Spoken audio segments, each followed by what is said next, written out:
이번 시간은 목탁을 치는 위패. 이 내용은 묘시마 스님의 저서 빙의에서 발제를 했습니다. 어느 날 모 신도의 아버님이 별세해 49제를 지내게 됐는데 마지막 날 참으로 기이한 현상이 일어났다. 전도 의식이 거의 끝나갈 무렵 법당 한가운데 모셔져 있던 위패함에 열려진 문이 갑자기 탁 소리를 내며 저절로 닫히는 것이었다. 법당의 문은 모두 잠겨 있어 바람 한 점 들어올 수 없는 상황이었다. 이를 지켜보던 몇몇 스님과 유족들은 깜짝 놀라 입을 다물지 못했다. 모두들 갑작스런 이변에 잔뜩 긴장하고 있었다. 나는 위패함이 잘못 놓인 것으로 생각하고 나무로 만들어진 두껍고 단단한 위패함 문을 열어 놓았다. 그랬더니 손을 떼는 순간 또다시 타닥 소리를 내며 저절로 닫히는 것이었다. 유족들 몇 명은 비명을 지르며 기절했다. 49제에 참여했던 많은 사람들이 부들부들 떨며 위패를 지켜보고 있는데 잠시 후 위패함 속에서 작지만 선명하게 마치 목탁을 치는 듯한 신묘한 소리가 흘러나왔다. 그것은 청아하고 경쾌하게 일정한 음률을 타고 들려왔다. 그렇게 20초가량 목탁 치는 소리가 들리더니 잠잠해졌다. 너무나 기이한 현상에 놀라 누구도 입을 다물지 못하고 있는데 잠시 후 똑같은 소리가 다시 울려나오는 것이었다. 그 후에도 이런 일이 반복돼 하루에 수십 차례씩 사흘이나 계속됐다. 아마도 망자의 영혼은 유족들을 이승에 남겨두고 떠나기가 무척 어려웠던 모양이다. 하고 싶은 일, 해야 할 일도 많았고 특히 억울하게 죽은 목숨이었기에 그 발길이 더욱 느렸나 보다. 사흘이 지난 뒤 망자의 영혼은 천도를 잘 받아 왕생극락했음인지 더 이상 소리를 내지 않았다. 이를 목격한 유족과 신도들은 참으로 불가사의한 일이라며 신비스럽게 여겨 한동안 목탁치는 위패 이야기가 화제가 됐었다. 누구나 죄짓지 않고 한평생을 살 수는 없다.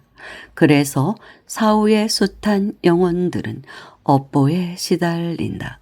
전도제는 그런 원혼들을 다독이고 쭈슬 넣어서 고통의 질곡에서 해방시켜주는 것이다. 그런데 절에서 스님들과 대화를 나누다 보면 이런 류의 이야기들이 많이 있습니다. 좀 소름이 돋기도 하고 그런 이야기들이 있습니다. 어떤 스님은 새벽 기도를 하려고 방을 나서려고 하는데 갑자기 책꽂이에서 책 한 권이 저절로 빠지면서 툭 떨어지더랍니다. 그럴 리가 없잖아요.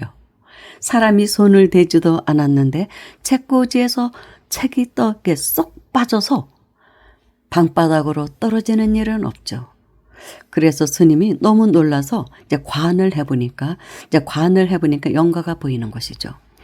얼마 전에 그 절에서 49제를 지낸 보살님이더라는 것입니다. 책을 읽고 싶어서 그러는 것이랍니다. 그러니까 스님들이 쓰신 법문집을 읽고 싶어서 그런 현상이 일어났었다고 합니다. 그리고 또 어떤 경우는 이제 새벽 기도를 하는데 많은 신도들하고 하는데 어디선가 이렇게 절을 하는데 108배를 하는데 이제 108배를 할 때는 염주를 잘 돌리지는 않잖아요. 염불 할 때는 돌려도 떠르륵 떠르륵 떠르륵 하면서 이 염주 구르는 소리가 들리더랍니다. 염주 굴리는 소리가.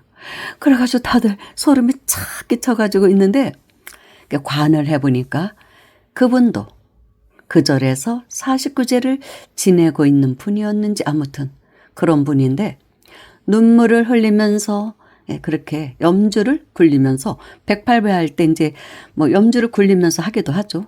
절을 하고 있더라는 것입니다.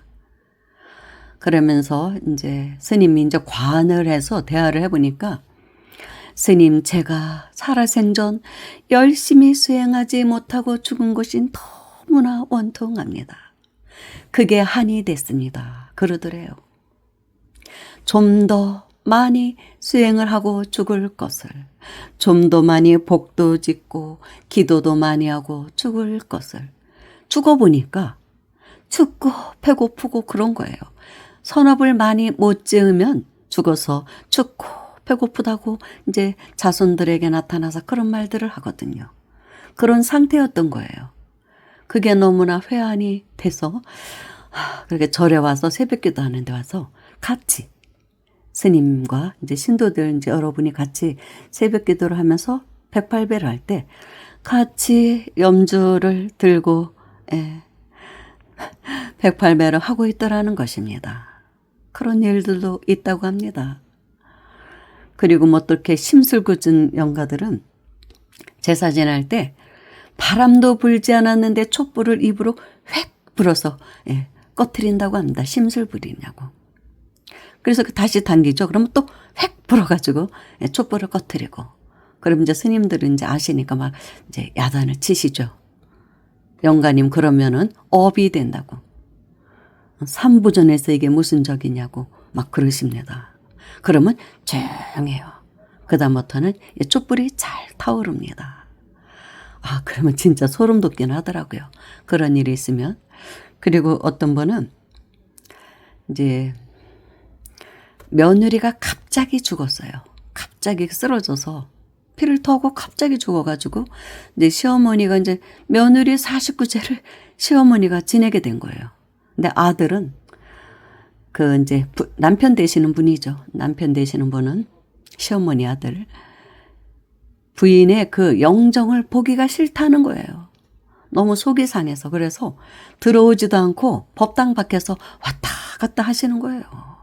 보고 싶지 않다고, 영정 자체를 보고 싶지 않다는 거예요. 그런데 이 시어머니가 이제 그 앞에서 그 시어머니가 이제 49제를 지낸 것입니다. 그런데 염주를 시어머니가 49제 지내러 왔을 때 바로 제가 있던 절에서 108 염주를 샀어요. 가지고 온 게 아니라 사서 했습니다. 새 거죠. 그런데 갑자기 염주를 돌리는데 염주가 탁 끊어지는 거예요. 줄이 탁 끊어지면서 염주 알이 그냥 법당 바닥으로 따라 이제 굴르게 된 거죠. 다 흩어지면서. 너무 놀랬죠. 스님들도. 아니 이게 뭔 일인가 하고. 그러니까 그 며느리랑 시어머니랑 그 사이가 굉장히 안 좋았던 거예요. 그러니까 미운 시어머니가 와서 자신을 위해서 기도하는 것도 싫었던 거예요. 그래서 그 이제 영가가 해방을 놓은 것이죠. 근데 그러면 안 되거든요. 영가가 그런 마음을 갖고 있으면 안 됩니다. 절대로 좋은 곳에 못 가요. 그리고 살아생전의 마음자리가 좋지 않았다는 것을 반영하는 것입니다. 그 행동 자체가 좋은 게 아니죠. 그래서 이제 스님이 이제 법문을 하죠.